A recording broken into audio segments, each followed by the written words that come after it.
एक और रह गया है, बोल दो। देखिए, हम लोगों ने आर्टिकल 13 पूरा कंप्लीट कर लिया था, फिर हमको आर्टिकल 13(1) और 13(2) से कुछ सिद्धांत पढ़ने थे कि यहाँ से कौन कौन सी बातें हमको अलग सीखने मिलती हैं, ये संविधान में नहीं लिखी होती। हमने देखा कि 13(1) में लिखा था कि संविधान बनने के पहले, और 13(2) में लिखा था संविधान बनने के बाद। इन दोनों से ही कोई भी विधि यदि बनाई जा रही है और वो मूल अधिकारों के विरोध में है, तो फिर हम मूल अधिकारों की रक्षा करते हैं, विधि की नहीं सोचते। तो हम लोगों ने कहा कि मूल अधिकारों की रक्षा करोगे कैसे, तो ऐसे करना है। ये 5 अधिकार हैं, जिसमें हमने पहला लिखा न्यायिक पुनरावलोकन का सिद्धांत, यानी कि न्यायपालिका किसी भी व्यवस्था में बदलाव करेगी। न्यायपालिका क्या कर सकती है? पुनः अवलोकन कर सकती है। ये अवलोकन करना क्यों था? क्योंकि हमने लिखा कि यदि कोई भी बात किससे असंगत है, भाग 3 से अलग है, तो उसका पुनः अवलोकन करेगी और परिवर्तन कर सकती है। फिर हमने दूसरा सिद्धांत डेवलप किया, इसको कहा गया भावी प्रवर्तन का सिद्धांत। भावी का मतलब होता है भविष्य, प्रवर्तन का मतलब होता है लागू, यानी कि भविष्य में लागू होगा। अच्छा, इसको कभी कभी दूसरी भाषा में भी लिखा जाता है क्या? भूतलक्षी नहीं होगा। भूतलक्षी यानी कि पिछले ईयर को टारगेट नहीं करेगा, पिछले वर्ष से लागू नहीं होगा। तो हमने यहां लिखा कि मूल अधिकार या उससे संबंधित कोई भी कानून बनाया जा रहा है, तो मान लीजिए आज की तारीख में बनाया गया, तो वो आज की तारीख से आगे लागू होगा। हम ये नहीं कह सकते कि कल से लागू माना जाएगा। इसलिए हमने क्या लिखा? भूतलक्षी नहीं होगा या फिर भविष्य का प्रवर्तन होगा, मतलब आज या आज के बाद ही लागू होगा, आज के पहले लागू नहीं होगा। उसके पीछे तमाम सारे रीजन हैं।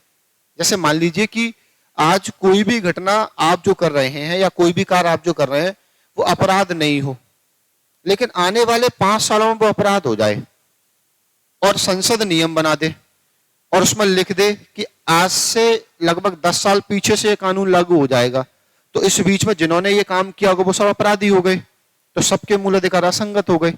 इसलिए कहा गया कि कोई भी कानून जो आज बना है वो या तो आज या आज के बाद की तिथि से लागू होगा, पीछे से लागू नहीं होगा। इसलिए हमने इसको क्या नाम दिया? भावी प्रवर्तन का सिद्धांत दिया। फिर क्या लिखा है? आदित्यजन्यता। इसका मतलब होता है कि मूल अधिकारों को त्यागना। अब भारत में जनता बहुत अधिक होशियार है, आप सब लोग जानते ही हैं। पूरी 100% लोग पढ़े हुए हैं। भारत में कितने लोग पढ़े लिखे हैं? 100%। सब जानते हैं किसके क्या मूल अधिकार हैं। इसलिए हम लोगों ने कहा कि तुम लोग ज्यादा जानते हो, इसलिए तुम लोगों को मूल अधिकार त्यागना नहीं है। सिंपल सी बात यह है कि भारत में जनता मूल अधिकारों के बारे में अभी बहुत कुछ नहीं जानती है। आप लोग जान रहे हैं क्योंकि आप पढ़ रहे हैं। अभी भी जैसे जैसे आगे बढ़ोगे ना, आपको बहुत सारे मूल अधिकार नहीं पता होंगे। जैसे आप लोगों ने कभी कभी एक नियम देखा होगा। अच्छा, वीडियो देखते हो? इंस्टाग्राम चलाते हो? नहीं चलाते होगे ना, पढ़ने लिखने वाले बच्चे हो आप लोग। इंस्टाग्राम पर बीच में एक वीडियो बहुत वायरल हुआ था, भोजपुरी एक स्टार था, उसका गाना था नॉन रोटी खाएंगे जिंदगी संग ही बिताएंगे। नहीं सुना आप लोगों ने? कहते रहा हूं, पढ़ने लिखने वाले बच्चे हो। एक वीडियो और देखा होगा, एक लड़का और लड़की घर से भागकर क्या कर लेते हैं, ये तो देखा होगा ना। फिर ये एक वीडियो जारी करता है कि हमने अपनी मर्जी से विवाह किया है, कोई दबाव नहीं है, अगर हमको कुछ हो जाता है तो हम दोनों का परिवार जिम्मेदार होगा। यही तो बोलते हैं। अच्छा, ये ऐसा बोलते क्यों? इनको रीच मिल जाती है या फिर इंस्टाग्राम पर व्यू आ जाते हैं, क्योंकि इनको अधिकार मिला होता है। अधिकार मिला है कौन सा? मनपसंद विवाह का अधिकार। और इसमें कोई भी व्यक्ति कुछ नहीं कर सकता। आपने एक बार वीडियो बना के डाल दीजिए, पुलिस के पास आप जमा करा दीजिए लिख के, पुलिस आपको बढ़िया सा एक कांस्टेबल देगा जो 24 घंटे आपके लिए उपलब्ध रहेगा। आप जब फोन करेंगे तब आ जाएगा, क्योंकि वो आपका मूल अधिकार है। लेकिन भारत में किसी को पता ही नहीं है।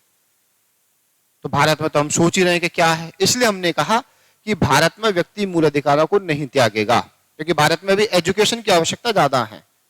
दूसरा, हमने इसको इसलिए भी लिखा कि कई सारे बच्चे, कई सारे लोग या कई सारे जो भारत के नागरिक हैं, वो कभी कभी जीवन का महत्व नहीं समझ पाते।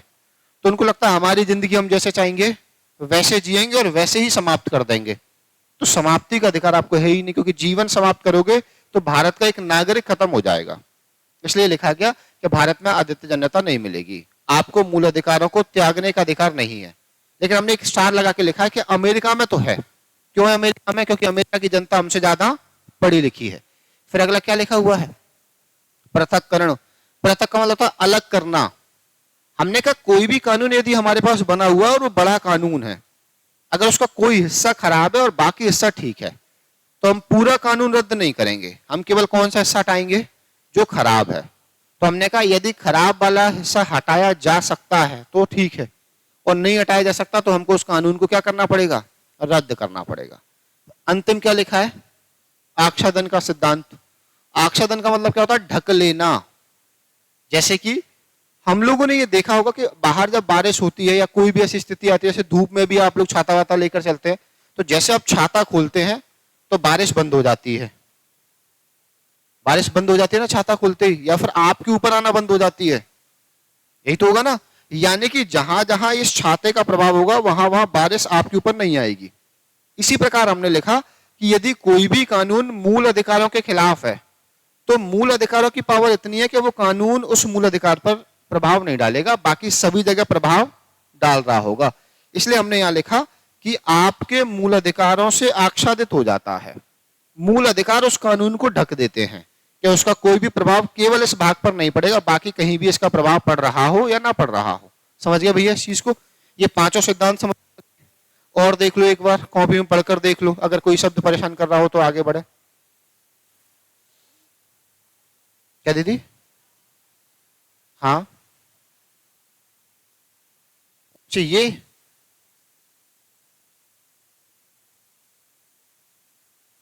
ये भाग 3 से अलग जो भी है, जैसे भाग 4, भाग 5, भाग 6, भाग 7, 13 नहीं। हमने लिखा इस भाग 3 के अलावा संविधान में जो भी भाग है उसके लिए है वो। कौन सी दीदी? ये इसका एग्जाम्पल से मान लीजिए आप घर से निकली, आप यहां तक बिल्कुल सूखे सूखे आ गए बिना बारिश के। इस वाले हिस्से पर क्या हो रहा है? और यहां बारिश नहीं हो रही, लेकिन आपको पॉइंट ए से पॉइंट सी तक जाने के लिए किससे गुजरना पड़ेगा? बी से। तो यहां से निकले कोई दिक्कत नहीं थी, लेकिन यहां से यहां तक अगर बिना भीगे निकलना है तो आपको यहां किसका इस्तेमाल करना पड़ेगा? तभी तो यहां निकलेंगे। अब जैसे ही आपने छाते का इस्तेमाल किया तो क्या पूरी बारिश बंद हो गई या फिर एक निश्चित हिस्से पर नहीं हो रही है? निश्चित हिस्से पर नहीं हो रही है। इसलिए कहा गया कि यदि कोई कानून ऐसा बना दिया गया जो केवल आपके मूल अधिकार को प्रभावित कर रहा है, बाकी सबके लिए फायदेमंद है, तो आप ऐसा करिए ना, उस मूल अधिकार के लिए बोल दीजिए कि ये मूल अधिकार पर लागू नहीं होगा। यानी कि यहां केवल उस हिस्से पर लागू नहीं होगा जहां से आप गुजरेंगी बस। और जैसे आप इस पॉइंट से यहां गई तो यहां बारिश तो हो ही रही है, तो आप यहां वही देखेंगी कि कोई भी ऐसा हिस्सा जो आपके अधिकारों के विरोध में है उसको आप ढकवा देंगे, उसका प्रभाव आप पर नहीं पड़ेगा, है ना। बाकी सारी जगह पर इसका प्रभाव दिख रहा होगा क्योंकि ये पॉजिटिव इंपैक्ट रख रहा होगा कहीं ना कहीं। ठीक है भैया, और कोई सवाल किसी का? और कोई सवाल?